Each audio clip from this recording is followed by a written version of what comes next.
Сәлем оқырман. Альмира ендігі нақты жауабын берді. Ендігі қосылайық программасының жүргізушісі болмайды.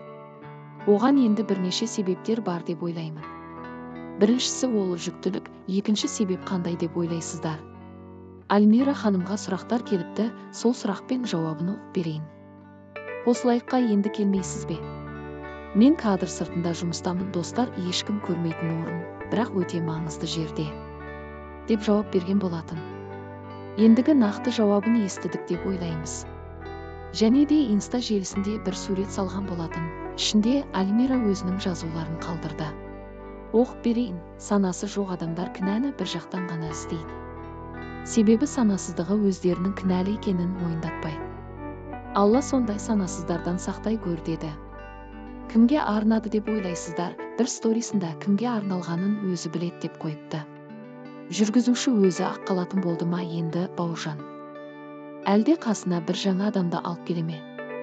Қалай ойлайсыздар? Солай негізі бір кездері шулап еді, Мұса келсін деп, ол әңгімеде жабылып қалды. Мұсаның сол кезде нақты сөйлегені болған секілді. Сол үшін бе Альмираның эфирден кетіргені? Себебі қанша Мұсаның қолдаушылары қайта жігітті жобаға оралғанын қалады. Ал Альмираға кішкене болса да хит кетті. Оны енді мен пікірлерді оқып, көрермендердің не қалағысы келетін көретін едім. Мадина болса Инстаграм желісінде бір сторис салған болатын. Сіздермен бір ақпаратпен бөлісетін кез келді. Ұзақ уақыт үндемедім, бәрін өзіме жасырдым. Бірақ үнсіздігім әлсіздікпен қателесті, өкінішті.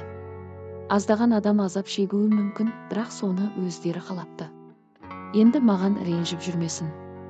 Шыдамның да шегі бар. Және де жобаға еш қатысы жоқ депті Мадина. Бірақ сондай сәйкестік пе, екеуі бірдей уақыттарда осында сөздерді салады екен. Альмира да, Мадина да эфирде жоқ, екеуінде бір конфликт болған ба? Кім біледі, қалай ойлайсыздар, екеуі не бөлісе алмады?